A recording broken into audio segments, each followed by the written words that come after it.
Welcome to our 2022 Avenger 26DBSLE. Starting right in the back here, you've got your short cord inlet. So as you pop that open, you're going to find a little notch in the top corner there. It's going to line up with this notch here. Just press those in together, the little eighth turn will lock it into place, and then you get the threaded collar in the back there to properly lock it down. End of the bumper, as you follow that cord back, you're going to find a standard 30 amp end. Most campsites will have that. You can just plug straight on in and you're good to go. We do also provide you with a 15 amp adapter, so if you're looking to plug in at home to charge your batteries or run your fridge, you got the power to do so. In the end of your bumper here, you're just going to reach in, pull that cap out of there. You'll find your sewer hose. Take note of those two ears in the adapter here. It's how we're hooking it up to your sewer system. And the hose itself, once fully extended, is about 20 feet long. Just keeping it stored in the bumper back here to help keep any sort of stench out of the unit, keep things a bit cleaner, and that cap just presses into place. In this corner, as well as each corner of the trailer of the unit, you're going to find these stabilizer jacks. All they do is they run down, contact the ground, give it another turn or so just to firm it up, and that'll get rid of any sort of bounce or sway that you see on the unit right now, just to keep things firm while you're out camping. Up from there is the cable inlet, so your coax cable plug into there, fires up your TV location. Marked by that sticker, you get some low point drains down here. So basically you're just opening up those valves, allows the water system to drain itself out. So if you're leaving the unit for a while and you don't want your water going stale or stagnant, you can just drain it before you leave. Ahead from there, you'll find your sewer system. So if you just kind of press on that cap, turn it on out of there, you can see you got the same ears on it that your sewer hose had. It'll attach the same way. On the left, you get a gray valve. On the right, you get a black. Black valve is controlling your black tank. Black tank is filled from your toilet. It's of course going to be your dirtiest water, so we'll dump that first. Once that's done, you can then come to the gray. Gray tank is going to be filled from your sinks as well as your shower. Typically clean water. We'll dump that last to help keep that sewer hose as clean as possible. Up from there, we get your city water inlet. Your water hose will just plug into here, turn on the water, and that'll pressurize the lines throughout the unit. And then as we come towards the front of the unit, we'll find your fresh water inlet right here. It's the same water hose, just plug into there, turn on the water, and that'll fill up your freshwater tank.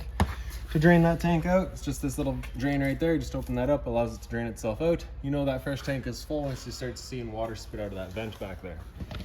One end of your storage compartment here, so as you open it up, you'll find your water hose. Inside of that water hose, you'll find your park adapter, 30 amp cord into there, 15 to a standard household outlet. On the front of the unit here, you get your battery box. So as long as you're plugged into that short cord in the back or your 7-pin to your tow vehicle, that battery is charging for you. You also have a solar panel plug-in, so a 2-prong plug would go into there, charges your batteries. Propane tanks are just housed underneath the little covers there. Basically just got the little 4 little snaps kind of in the back there. Undo those, flip it up, you get access to your propane valves. You can kind of reach up the back to get access to them. Got this changeover right here, so we're currently pointing over here with the green, so we can tell that we've got good propane coming out of this tank. If it were to go red, it's just letting you know you no longer have any propane. At that point, just flip over here, run off of this tank while you get the other one filled. Standard tongue jack up front, one way's up, other way's down. Other end of your storage compartment here. Inside of here, you're gonna find your little jack for running all of your stabilizers. Just fits right under the end there. Little T-latch here, it's sitting into the door just to hold it open for you. You also get a bottle opener there. Hot water tank's right beside it. Just line up that keyway and you can pop it on open. All your controls for turning it on are just inside the unit. Before we're going to turn it on though, we're just going to hit that relief valve right there. You should get that water coming out. If you're not getting that water coming out, there is a chance that it's empty and you do run the risk of burning out your elements. So you just want to make sure it's full before firing it up. Kind of up from there, get your stove vent. So you can see just got this little flap here. You want to make sure that's opened up if you're going to be using your stove, just because we've got those seams that we want to be able to evacuate. Once you're done, just kind of pressing it into place until it clicks. And that'll prevent any dust from kicking up in there. GFI protected outlet straight down from it. Right underneath it's the exhaust for your furnace. So if you're ever running your furnace, you just want to make sure it's not blocked off. It does get hot. Little leash latch in the back here, so you got the dog whip, you can tie him down. And then you get your spare tire. Straight up from there, you get the pre-installed ladder receiver. Now making our way inside of the unit. The door just opens on up, and then this customer's opted to go with these solid steps, so we've got those installed here for you. We also just left the old steps in place just in case you wanted to use those for whatever other reason. For the solid step, you're just going to undo that handle and they'll pop on out. You get the little tab there that you can push in, extend or retract your legs, just based on your campsite needs. And as we come inside, first things first, right on the left there, you get your fire extinguisher. That's standard, pull the pin, point and shoot. Kind of right behind this panel beside it is going to be your water pump as well as your hot water tank. So if you're looking to winterize the unit yourself, once it comes time, it's just right back there. Straight up the wall from there in the top right corner, you get your light switch. Does this one interior light. The rest of the lights throughout the unit are just on their own little center push buttons. You'll find them underneath the sink here as well. Light switch on the left there does your awning light outside. Awning itself is on this switch here. Press and hold extend and that awning will make it to go out. Once that awning is fully extended, we're going to see a little black flap come down as well as the black of the metal tube. Once you see that, you're going to stop. If you were to continue extending, it can actually wind itself up backwards, in which case your fabric will be underneath the tube, allowing it to hold water instead of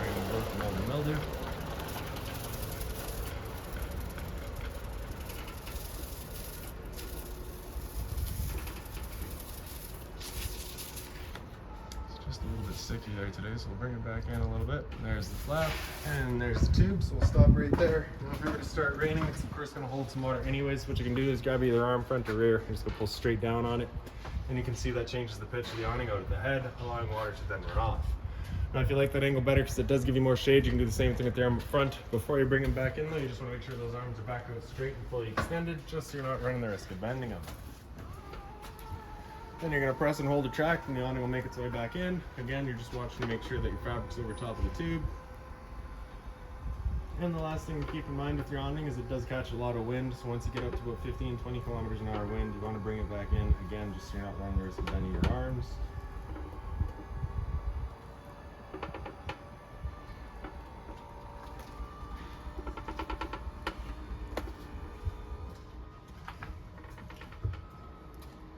Slide out switch is going to work much the same. You're just pressing and holding out. The slide will make its way out. Once that slide's fully extended, you're just going to hear some clicks from the motors letting us know they've reached their stall.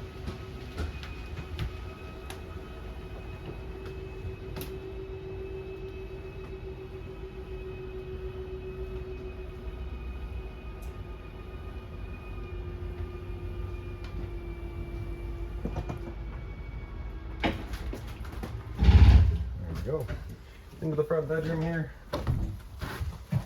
Open closet space there. Your light just on its own center push button. You pick up the foot of your bed, you get access to your front storage compartments.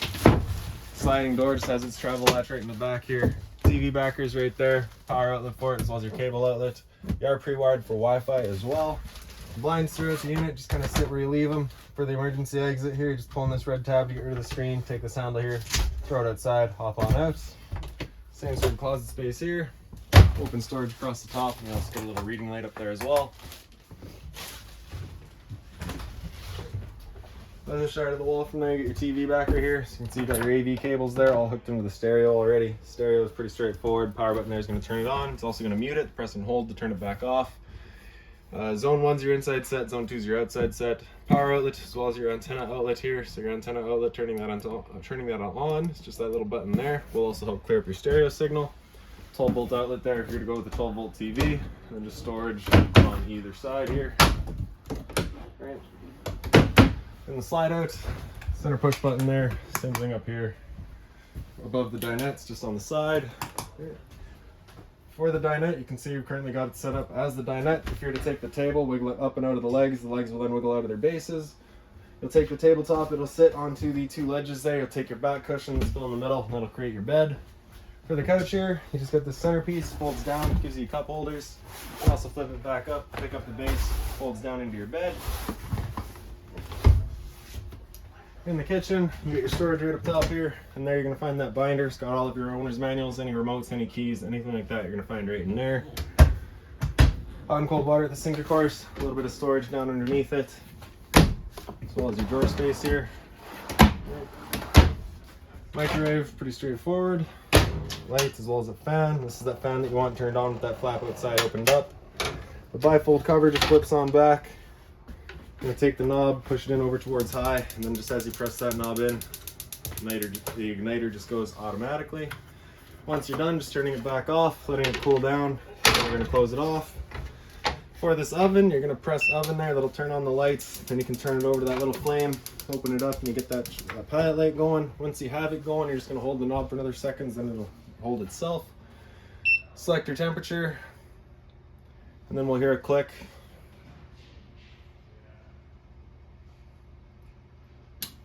There we go. Once you're done, you can turn the knob just to off, and then you're going to press oven to turn off the light, and that's it then turned off. Underneath it's the return grill for your furnace. You're just kind of making sure it's not blocked off. 12 volt fridge here. As long as your batteries are charged or charging, this guy's going for you. Pantry space.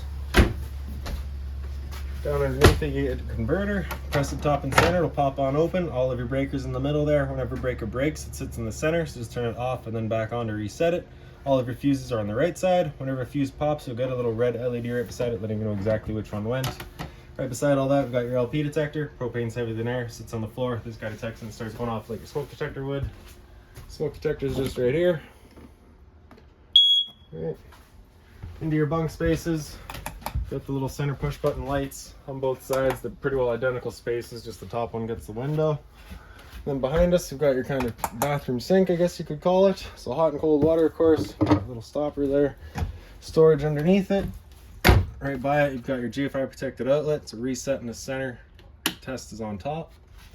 Hot water tank here, so that's going to be for your propane control. You're going to turn that on and get that red light letting you know the ignition sequence will start. Once it's started, it goes out. It's going to try that 3 times. If it doesn't fire after the 3rd try, that light's going to come on and stay on. At that point, just off, back on to reset it. Monitor panel underneath it. Water pump switch in the bottom corner there. Turns on your water pump jug out of your fresh tank to pressurize your lines. Battery, you can see you're currently C for charging. G would be good, F is fair, L is low. Your fresh tank, as you fill that up, will go to 1/3, 2/3 and full. Same idea for your black and your gray. And then lastly, just into the bathroom here, or second lastly, the light switch is just right up on the wall there. Toilet flips on open, you get your flusher front and center. Shower, standard hot and cold water. Right up above it, you get your roof vent. Turning that knob to open it up. Back corner, you get the switch that turns on the fan. And then lastly, for real this time, you got your thermostat. Center right there is off. It's of course just going to have everything turned off. Full right is going to be heat. At this point, you're going to select your auto fan and your temperature. It'll turn on the furnace. Furnace is moving its air through all your flow registers. Come back to center right and that'll turn it all off. Center left is going to be fan. At this point, you can select your high or low fan, just of course whatever speed you want. Otherwise, we're just leaving that in auto. Then we'll select cool, select your temperature, and that'll turn on the air conditioner. With your air conditioner, you got 2 different options. You can have these two louvers there closed, in which case we're using all of our ceiling ducting to move the air. Or you can open them up and it just dumps all of its air into the living room here. So when you first get out to your campsite, you want those open, cool off this area as quickly as possible, then close them and start moving the air throughout. Once you're done, just moving it back to center right. That'll turn everything off. And that's about that for this unit. If you've got any other questions on it, please feel free to give us a call, 204-237-7272.